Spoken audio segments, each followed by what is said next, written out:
O deserto do Egito está sempre em movimento. Ele se ondula e se eleva, mudando com o tempo e o vento. Elevando-se das pedras do deserto estão as marcas do homem. Vestígios de suas ferramentas permanecem, mas o intelecto que concebeu tais maravilhas está envolto em mistério. Uma nova pesquisa joga luz nas perguntas mais recorrentes sobre o que os antigos sabiam. Sempre fui fascinado por civilizações antigas. É um fascínio que vai muito além dos grandes monumentos que os antigos deixaram para trás. Mas quanto mais estudo esses monumentos e mais aprendo sobre eles, mais me vejo diante das mesmas perguntas simples e espantosas. Qual era a ciência? Qual era a tecnologia que tornou possível tais monumentos? De onde eles vieram e qual seu legado?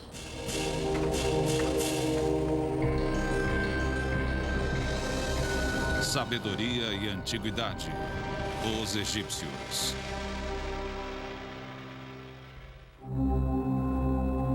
Dizem que a fé move montanhas. Bom, no caso dos antigos egípcios, foi sua fé que os fez mover uma montanha para construir outra. Para isso, eles não inventaram ferramentas, e sim técnicas e métodos. Eu fui até o Egito à procura dos vestígios de seu passado antigo, para revelar algo novo sobre seu legado.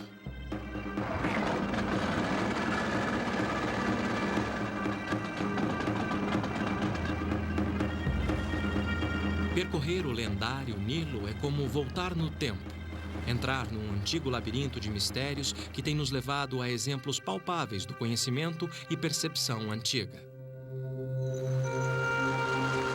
Os antigos egípcios viveram num mundo sem ciência, num mundo cheio de mistério e poucas explicações. Seu legado começou há 7.000 anos, quando eles buscavam aproveitar os recursos do Nilo. Todo ano, o rio enchia com a neve derretida das montanhas etíopes a 1.900 quilômetros. Para a maioria, a cheia era uma bênção, pois durante o período de seca havia fome. Mas a inundação trazia boas colheitas e vida. Imagine você que 97% do Egito de hoje é deserto. E o Nilo era e é sua principal fonte de água. Pensando em seu ambiente, os egípcios antigos começaram a desenvolver métodos para utilizar a natureza a seu favor. Imitando a bacia natural que retinha água quando o rio recuava, eles construíam canais para direcionar o fluxo natural, até mesmo para campos distantes, onde o Nilo deixava para trás um solo rico em nutrientes, depois que a água evaporava. Os egípcios inventaram o primeiro sistema de irrigação do mundo, e o Nilo se tornou a chave de seu sucesso.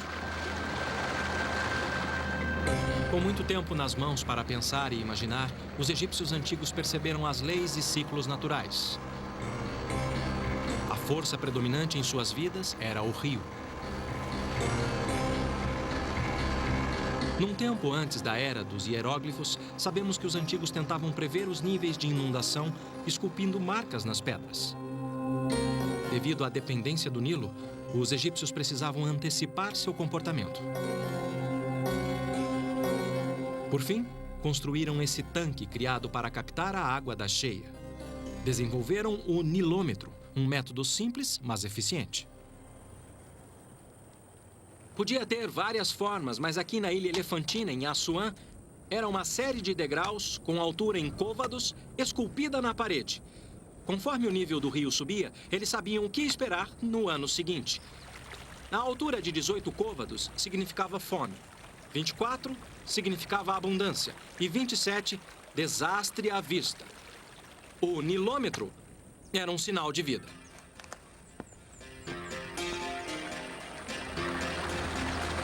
Acompanhando os ciclos da natureza, eles dividiam o ano em 3 estações. Primeiro vinha a estação da cheia. Depois, o escoamento, estação de semear e colher. E, finalmente, a seca inevitável, que durava até o ciclo de vida do Nilo se repetir. Os antigos dividiam cada estação em 4 meses, com a lua definindo cada mês com um ciclo de 29 a 30 dias. Dos vizinhos suméricos, os egípcios antigos já haviam adotado o calendário de 360 dias. Mas a lua, como referência, não fornecia a precisão necessária para prever a inundação.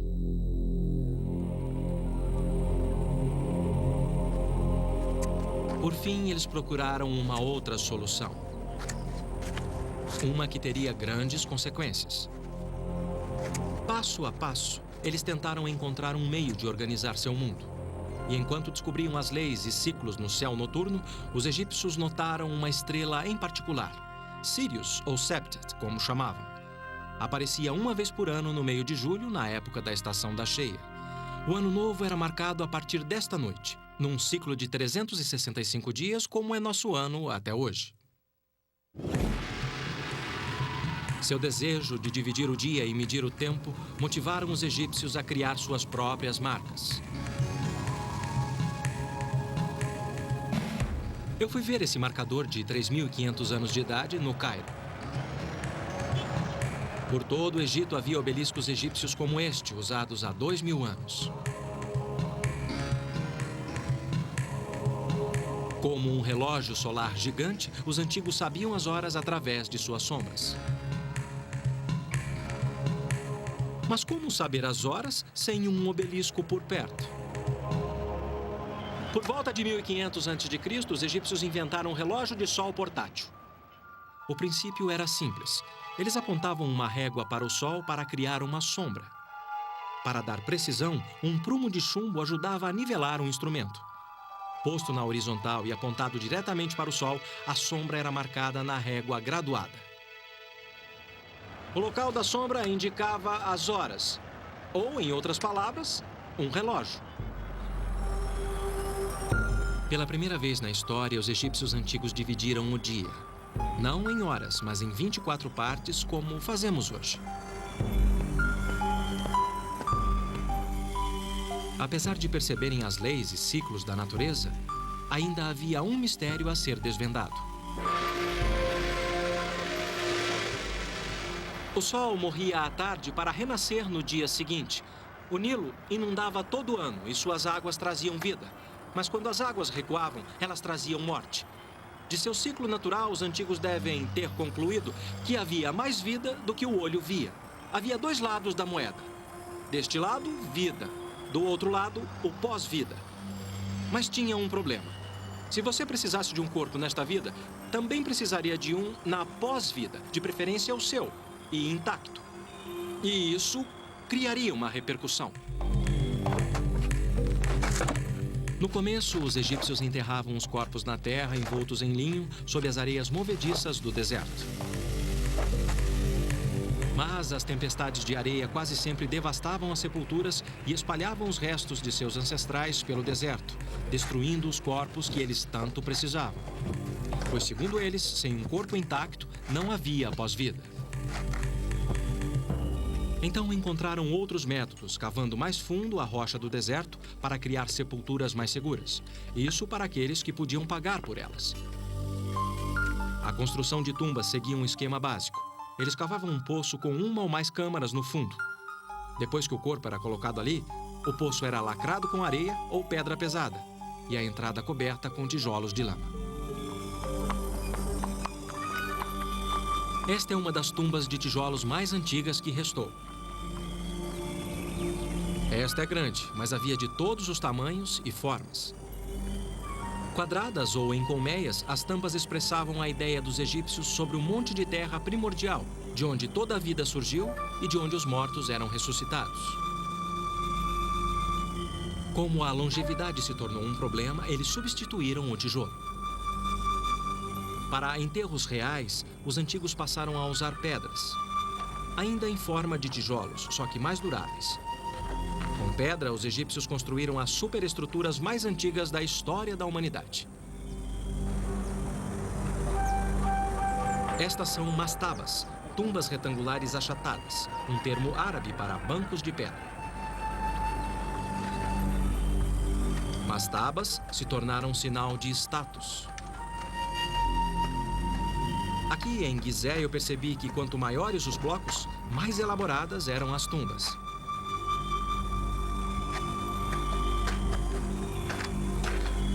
Este é um poço funerário. Deu para ver que os artífices eram verdadeiros mestres. Com alto nível de acabamento, é difícil acreditar que eles tenham 5.000 anos. No final do poço, uma mastaba como essa continha uma ou mais câmaras funerárias, dependendo da riqueza.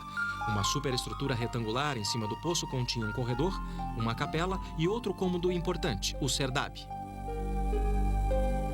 Então, a posição na sociedade... Sim, é importante. Eu me encontrei com o egiptólogo-chefe do platô de Gizé, o Sr. Mansur, para ver o interior de uma mastaba. Sim. E também muito respeito. Aqui fica a capela ou o corredor que leva à capela da tumba. A capela. Sim, mas... Dá para ver o quanto essa tumba era importante pelo nível de acabamento e os detalhes da arquitetura. E aqui, antes da capela da tumba, você vê o corredor. E nesse corredor, quando você olha para o teto, você vê que eles construíram um teto abobadado. Blocos de pedra maciça formam a parede e o teto de 2 águas. Através do ajuste correto do triângulo, os engenheiros da antiguidade calculavam o arco e esculpiam a pedra para criar o teto abobadado. Foi uma das primeiras aplicações da geometria. Eles pintavam esse corredor e as paredes com cenas do cotidiano. E cenas que O Sr. mostravam... Mansur salientou que os egípcios levavam presentes e pertences para as suas sepulturas e que todas as pinturas de parede substituíam o mundo em que viveram. As imagens eram tão boas quanto as reais e retratavam atividades como a fabricação do vinho e detalhes de seu dia a dia como fazendeiros. Cada pintura é uma oferenda mágica e eterna expressa em arte. Numa tumba adjacente, eu encontrei uma presença poderosa, a entrada da alma e sua estátua. Além da alma, os egípcios acreditavam que uma pessoa tinha corpo, personalidade, imortalidade e nome. Sem um corpo intacto, ou pelo menos uma estátua para a alma habitar, uma pessoa não tinha uma sombra e, portanto, não existia.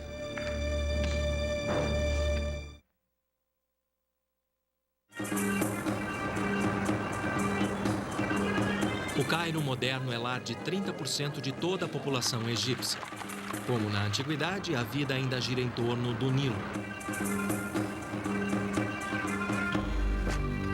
E o campo ainda tem um papel central.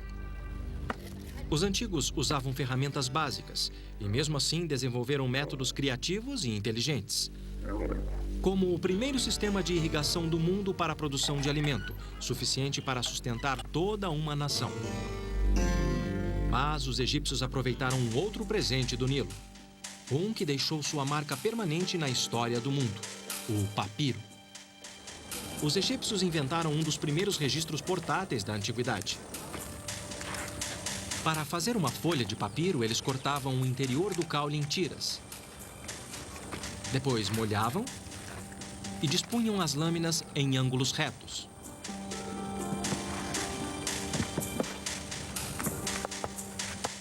As batidas davam início ao processo de fusão das fibras. O peso adicional fundia as células das plantas depois de forçar a saída do ar, reduzindo a espessura em cerca de 75%. Com o ar seco, as fibras eram comprimidas mais 5%. Muito do que sabemos sobre a construção da tumba egípcia vem de registros em papiros. Mas para admirarmos essas maravilhas, nada como ver ao vivo. Por isso eu fui a Saqqara, onde tudo começou. Por volta de 2600 a.C., Imhotep, médico e arquiteto do faraó Djoser, inventou uma tumba própria para um rei. Ele cuidou do corpo do faraó nesta vida e agora construiria um lar para o seu pós-vida. Imhotep foi considerado um gênio por ter elevado o nível do design de uma mastaba e, com isso, dar início a uma nova era.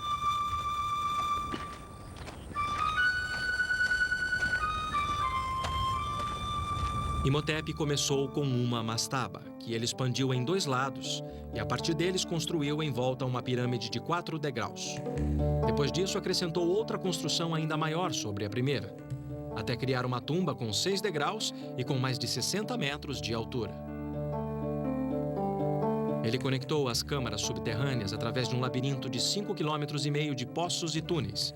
Pensando bem, é algo incrível.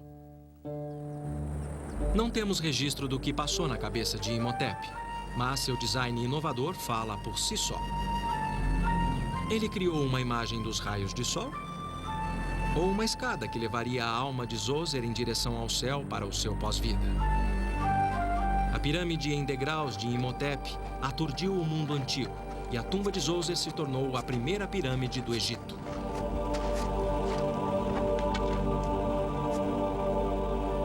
Tentativa e erro, sucesso e fracasso. Não sabemos as curvas de aprendizado dos sucessores de Imhotep. O fato é que ele deu início a uma nova tendência. Quantas tentativas fracassaram, jamais saberemos. Meio século depois, o rei Huni, ou rei Snéfero, elevou o design das pirâmides a novas alturas. Os estudiosos não sabem qual deles foi o responsável. Para construir mais alto, eles experimentaram uma base quadrada em Maidum. Mas o céu era o limite, e depois de transferir o local da tumba para Dashur, Snéfero começou um projeto ainda mais ambicioso. No começo parecia ter dado certo, só que na terceira fase da construção, a ambição de Snéfero teve que se curvar à inclinação. Uma das teorias é que o tremendo peso estático pode ter causado rachaduras nas paredes interiores. Então diminuíram um ângulo que conferiu ao projeto o nome de pirâmide inclinada. Estudiosos acreditam que foi por essa imperfeição que Snéfero ordenou uma nova pirâmide, que fala de ambição e determinação. Para a pirâmide vermelha, eles copiaram a base quadrada e o novo ângulo da pirâmide inclinada, mas com melhores proporções. Pode parecer tentativa e erro, mas, com o tempo, eles aprenderam a calcular suas construções com cuidado. O papiro de Hind data de 1650 a.C. Apesar de ser uma cópia de um documento anterior, ele pode ser mais antigo, pois a era de construção de pirâmides terminou 150 anos antes. É um pergaminho de 4,5 metros. Esta parte mostra que os antigos criaram uma fórmula para calcular as proporções perfeitas de uma pirâmide e que tinham uma compreensão básica dos princípios do Teorema de Pitágoras. 1000 anos antes de Pitágoras ter nascido. O que Snéfero criou foi a primeira pirâmide verdadeira, com 4 triângulos iguais sobre uma base quadrada. Agora eu quero ver como eles resolveram as questões de peso no interior.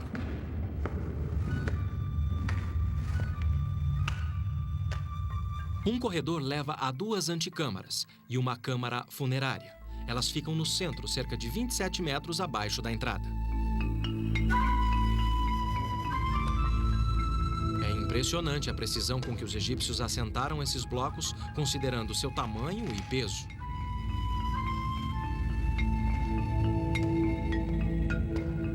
Então era assim que eles distribuíam o peso excessivo. Eles construíam o que os arquitetos chamam de mísulas. Esta tem mais de 12 metros de altura. Cada camada projeta algumas polegadas da camada anterior até se encontrarem em cima. Caramba! Depois o corredor se eleva alguns metros, levando até a câmara mortuária. Aqui, no meio da pirâmide, milhões de quilos de pedras estão em torno de você. É como estar enterrado vivo.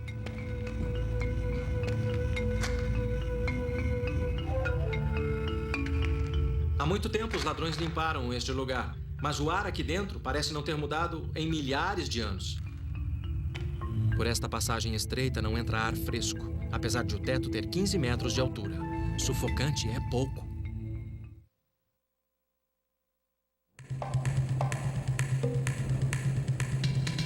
Você deve conhecer expressões como "se você sonha, você consegue" e "somente o céu é o limite".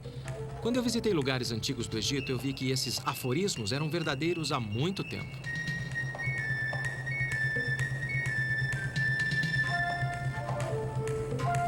Os egípcios antigos criaram algumas das estruturas mais duradouras da história da humanidade.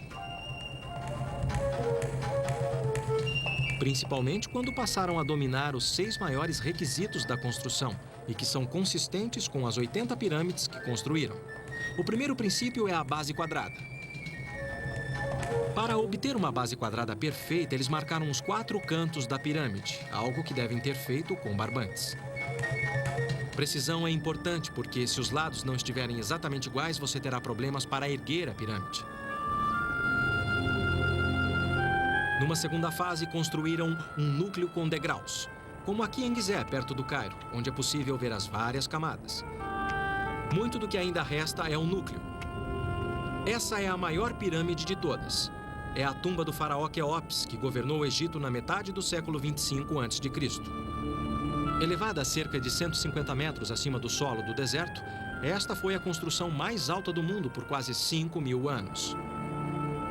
Ninguém sabe ao certo quais eram as técnicas, pois com o tempo, os traços de seus métodos de construção foram se apagando e despertando sempre novas teorias.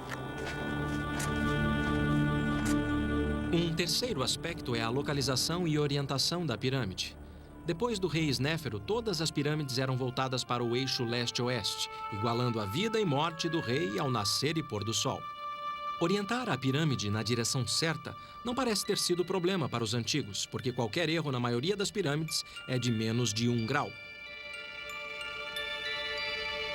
A seleção do local também incluía o item material de construção suficiente. Para a fundação e o núcleo, eles usavam o maior número possível de blocos de calcário de local próximo. Os estudiosos fizeram as contas. Uma pirâmide como esta exigiu quase 2,5 milhões de blocos de pedra, uma montanha virtual.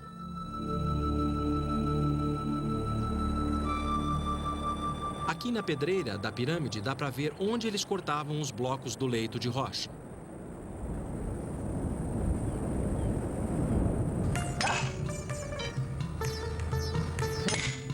Ainda hoje, a extração de pedras é um trabalho duro e requer muita força, humana e mecânica. A comparação de equipamentos modernos com suas técnicas torna suas façanhas algo mais incrível ainda. Eu vim até uma pedreira antiga em Assuã, no sul do Egito, admirar sua determinação.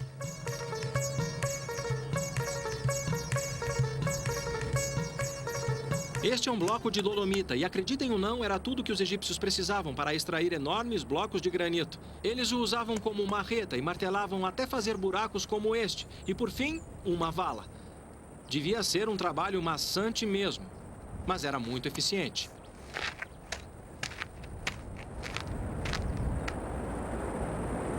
A questão era fazer o trabalho e outras pessoas arrastarem os blocos para o local da pirâmide. Eu me encontrei com Dennis Stocks, estudioso e autor de um livro sobre a técnica de trabalho em pedra no Egito Antigo. A questão era quadricular para isolar blocos prontos para serem extraídos e colocados na pirâmide. Ele explicou como eles moviam esses blocos para construir o núcleo da pirâmide. Considerando os diferentes tamanhos, provavelmente eles usavam diversos métodos. Em alguns casos, só arrastavam os blocos, e em outros, usavam trenós e roletes de madeira. Os blocos maiores eram colocados com simples alavancas de madeira.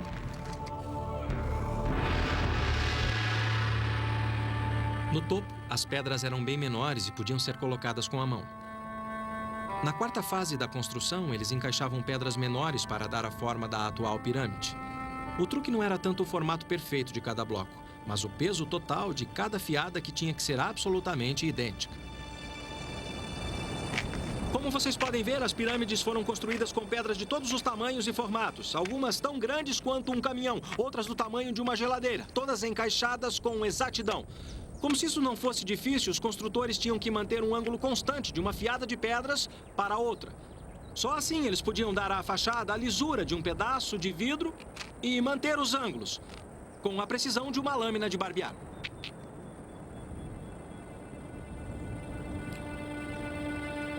O quinto requisito da construção da pirâmide era o ângulo reto, a inclinação e sua proporção com a base quadrada.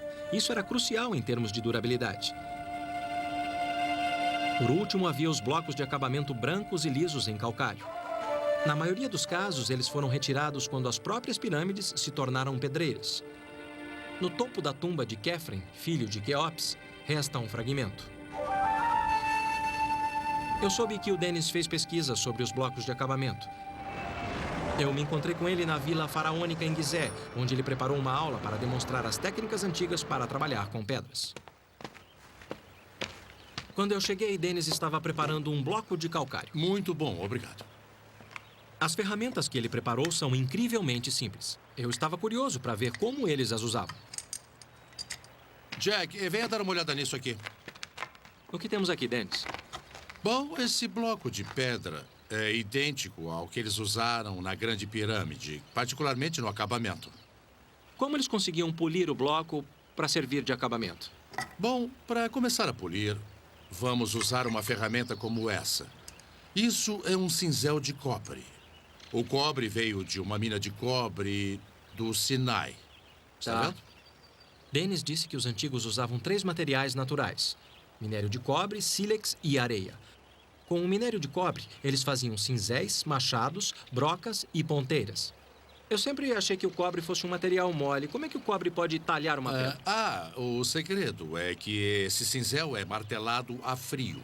Não é como os cinzéis de aço modernos. Isso endurece a ponta, se você deixar esfriar naturalmente. Entendi. E assim você consegue talhar a pedra? Sim, é muito simples.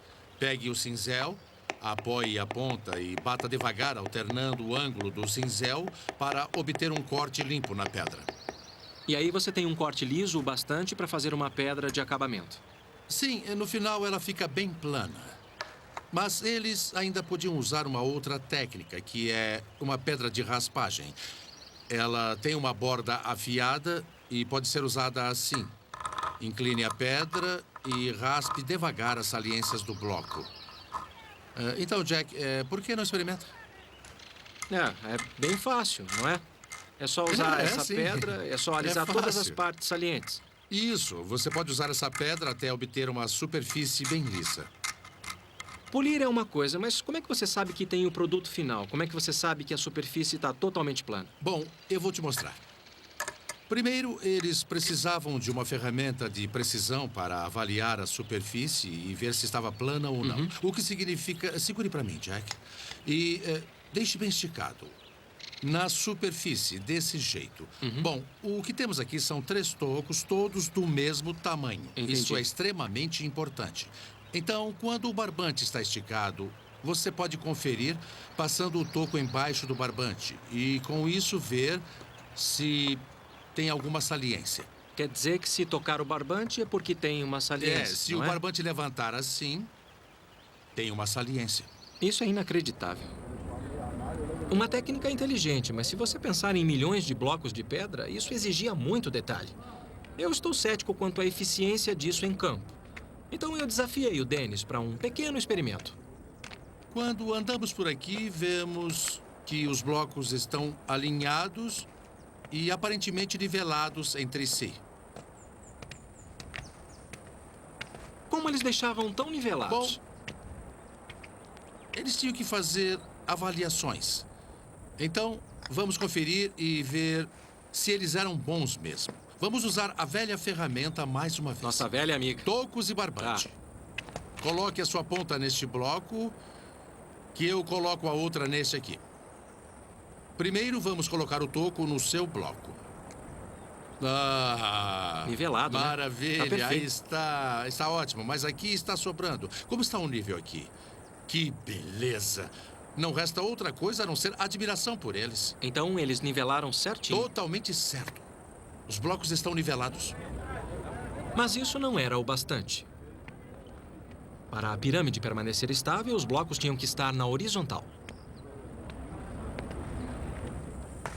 Dennis trouxe outra ferramenta antiga. Nós podemos usar esse nível para verificar se o bloco está mesmo na horizontal. Horizontal como a superfície d'água. Podemos usar a superfície d'água para verificar a precisão do instrumento. Nós fazemos isso marcando uma linha atrás da linha do prumo. Se a medida for plana, isso vai ficar sempre na vertical e a pedra vai ficar na horizontal. Isso. E como está agora? Bom, está em cima. Está bem no meio agora. Tá muito bom. Muito bom. Tá, isso é uma coisa. Se você sabe que o bloco está na horizontal, ótimo. Mas você também tem que ter certeza que as laterais estão na vertical. Você tem razão, Jack. Eles tinham outra ferramenta para esse propósito. E só há um lugar para conferir. Esse é um dos blocos de acabamento que cobria toda a pirâmide. Isso mesmo, Jack. como esse bloco de acabamento tinha que se encaixar no vizinho, a face vertical tinha que estar totalmente na vertical. Eles conferiam com essa ferramenta especial, um prumo em forma de F. E, a propósito, esse é o único lugar no platô onde podemos verificar se um bloco de acabamento está totalmente na vertical. Esta é uma ferramenta simples. Desde que esta distância seja igual a esta distância e a linha do prumo esteja tocando as duas extremidades, podemos dizer que esta superfície está totalmente na vertical. Como está, Jack? Tá muito bom, tá perfeito. Com isso, mostramos que a superfície está na vertical. Muito simples, né? É, você acertou de novo, Jack. Enquanto um grupo da pedreira removia uma montanha para construir outra, outro grupo trabalhava aqui, no ancoradouro. Era chamado de ancoradouro porque, acreditem ou não, era cheio d'água e era ligado ao Nilo por um canal. Era um cenário de muita atividade, como um porto moderno de containers. Era por aqui que todas as pedras boas chegavam de barco. Aqui, as pedras eram descarregadas e depois arrastadas morro acima até as pirâmides.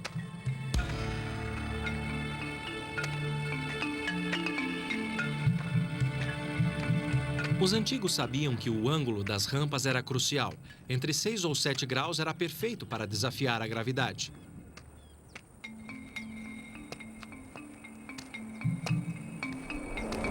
Do ancoradouro, as pedras eram carregadas em trenós, que eram arrastados morro acima, lubrificados com cal e com água, reduzindo a fricção em 90%.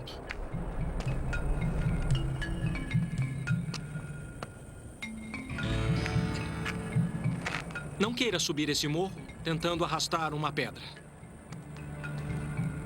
Eu quis saber quem eram as pessoas que arrastavam pedras pesadas para as pirâmides dia após dia durante 20 ou 30 anos de construção, tempo que levava para construir esses gigantes.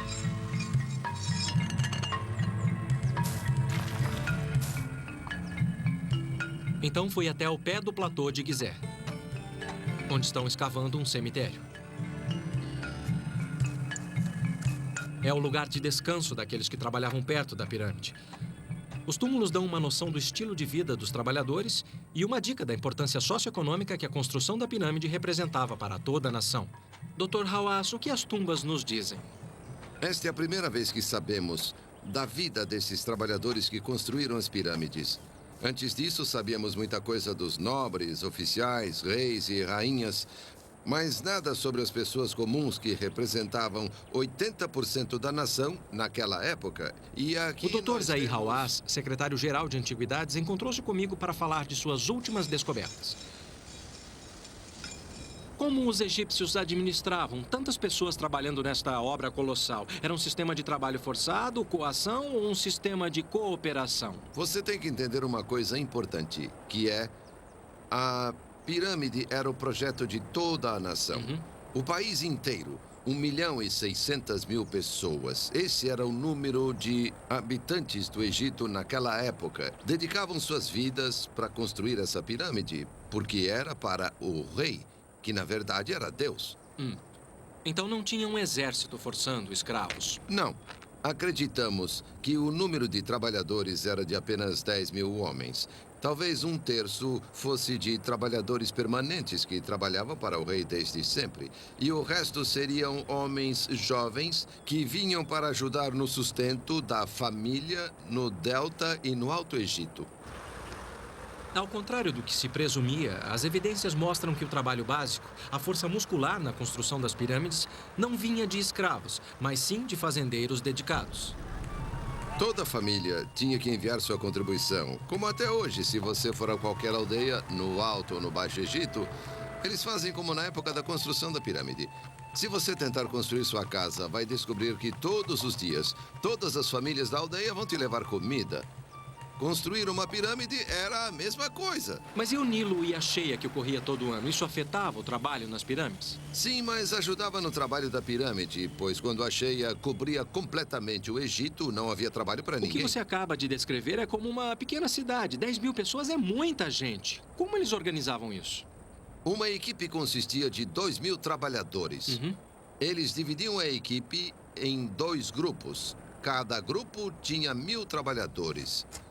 Cada grupo tinha um nome, tipo Amigos de Quéops, bêbados de miquerinos. Cada grupo tinha um supervisor. Então, os 10.000 trabalhavam organizados em equipes, em grupos, em turmas menores. Assim, a organização ficava bem mais fácil. Eles tinham uma grande área, tipo uma cantina, para alimentar todos os trabalhadores. Havia várias instalações para guardar todo o equipamento, porque o trabalhador não podia ter ferramenta. As ferramentas pertenciam ao governo. Eles tinham pessoas para cuidar das roupas, pessoas para cuidar da comida. Eles tinham pessoas que cuidavam de tudo para eles. Como uma pirâmide. É, por que nos preocupamos sempre com a construção da pirâmide? A administração da construção da pirâmide é mais genial, sabe, do que a construção da pirâmide em si. E é por isso que a pirâmide construiu o Egito. Porque construir essa pirâmide os fez conhecer tudo sobre arte, tecnologia e ciência. A fé egípcia na pós-vida estimulou não só a ciência e a tecnologia, como o comércio. Como no Cairo moderno, os trabalhadores da aldeia exigiam uma quantidade enorme de suprimentos no dia a dia.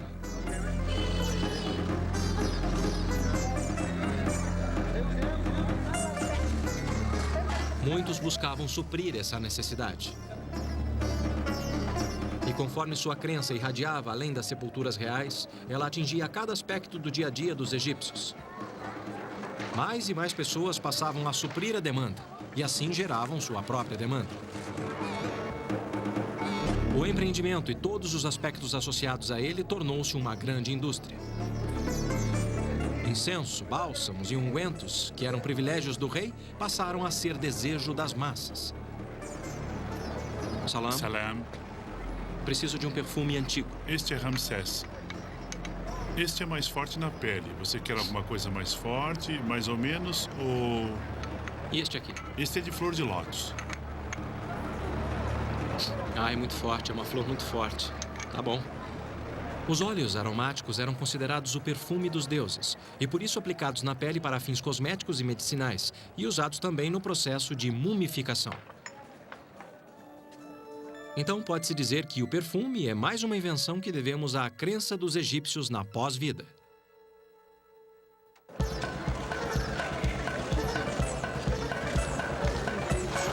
Eles também criaram um dos fascínios mais duradouros do mundo.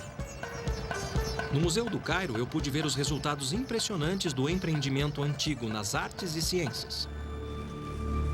Apesar de chocantes por sua dura realidade, as múmias fornecem um registro inestimável da crença, ciência e vida dos antigos egípcios. 1,80 m, 90 anos de idade, pai de 100 crianças durante um reinado de 70 anos, o lendário Ramsés II superou os governantes egípcios. O processo de mumificação no tempo da rainha Nedmet incluía colocar natrão, um sal natural, em saquinhos sob a pele e dentro das cavidades do corpo. Quando ela foi descoberta e levada para o Cairo através do Nilo, o natrão, que tinha desidratado seu corpo, absorveu a umidade do rio, fazendo com que sua pele desidratada queimasse. A múmia do rei Sequenenre mostra o mundo violento que ele deixou após um ferimento na cabeça durante uma batalha. Amenhotep I, seu neto, descansa em um manto enfeitado com uma coroa de flores. Como hoje, flores eram sinal de amor. As múmias nos dizem que os egípcios tinham ossos quebrados, faziam amputações e sofriam de artrite, como muitos de nós. Esses mensageiros silenciosos prestam testemunho do domínio da técnica e do profundo conhecimento.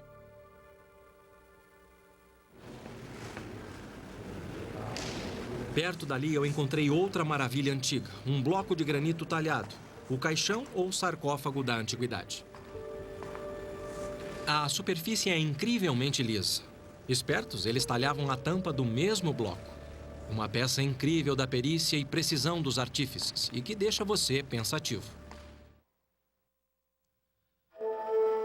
O ambiente árido do deserto inspirou os antigos egípcios a criar imagens coloridas, fosse para esta vida ou para o pós-vida. Em seu mundo, flores tinham um significado especial. Registros de 2200 a.C. mostraram que foi no Antigo Egito que os primeiros jardins ornamentais foram criados, mais de 1.500 anos antes dos fabulosos jardins suspensos da Babilônia. Privilégio exclusivo da realeza, alguns dizem que os jardins da antiguidade eram uma expressão do poder do rei. De tão poderoso, ele podia cultivar flores onde a natureza não podia. Mas os egípcios viam mais do que isso. Eles eram uma imagem de renascimento e regeneração, símbolos de amor e mérito pela passagem desta vida para o pós-vida. As flores eram colocadas dentro dos caixões das múmias e acreditava-se que elas as protegiam pela eternidade.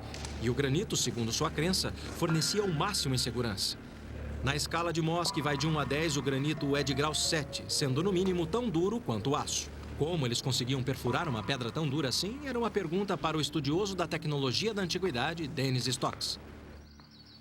Uma das coisas mais difíceis para os egípcios, cujo processo era desgastante, era fazer a perfuração de pedras sólidas. Enfim, era assim que eles perfuravam. Primeiro, eles tinham um tubo de cobre com a haste de madeira atravessando o mesmo, portanto, tem um espaço na parte inferior do tubo. Assim, eles colocavam o tubo em posição e um agente cortante, que é simplesmente areia comum do deserto. Então você despeja a areia dentro para que o cobre tenha uma borda cortante. Sim. Temos um arco longo com uma corda amarrada que dá uma volta dupla em torno da haste. Só falta colocar um componente. Pode pôr a pedra em cima da haste. Agora, isto serve apenas para posicionar e girar a haste. Girar enquanto a parte de baixo gira no buraco. Portanto, se você puder segurar... Quer dizer que isso é o que mantém a ferramenta agora no lugar. Segure e não coloque qualquer pressão enquanto dois operadores giram a haste. A areia vai cortando devagar e com firmeza, abrindo seu caminho na pedra. E o único fator limitante é a força e o comprimento do tubo de cobre. Entendi. Certo, então é uma técnica muito boa e, é claro, muito econômica. Por quê? Porque você só perfura a circunferência do tubo. O núcleo pode ser atingido depois e você fez apenas um furo. Super tecnologia, com certeza.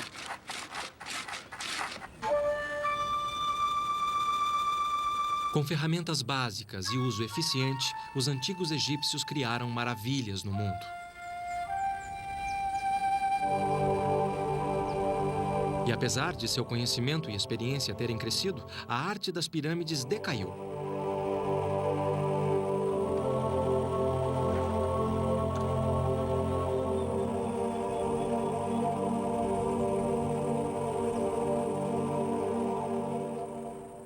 Conforme as indústrias se expandiam e se diversificavam, classes sociais surgiam. Não havia mais dependência da família real. Alguns historiadores acreditam que guerras, fome e troca de poder no sul contribuíram para o declínio. Mas levou mais 1000 anos para os egípcios darem o sopro final. Uma nova fé surgiu. E com ela, o conhecido conceito de uma vida após a morte, que argumentava que não era preciso de um corpo para desfrutá-la. O cristianismo varreu o Egito seguido de outras religiões, apagando mais de 3000 anos da tradição antiga em poucos séculos, ofuscando uma cultura e um estilo de vida que foi definido pelas pirâmides. Em sua busca pela vida eterna, eles deixaram para trás o legado da geometria básica, ciência rudimentar e tecnologia embrionária, preparando o campo do crescimento intelectual em outros lugares. Quando pensamos nas culturas avançadas, científica e intelectualmente do mundo antigo ocidental, tendemos a nos concentrar nas culturas da Grécia e de Roma. Ambas alcançaram sua grandeza, graças em parte ao que os antigos egípcios sabiam. Seu conhecimento não permaneceu preso nas areias desse deserto, ele foi esparramado pelo mundo todo, para além das margens do Rio Nilo.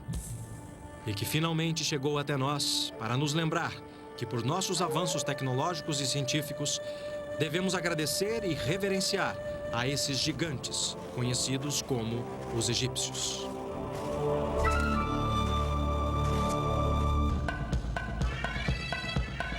Versão brasileira, DPN Santos.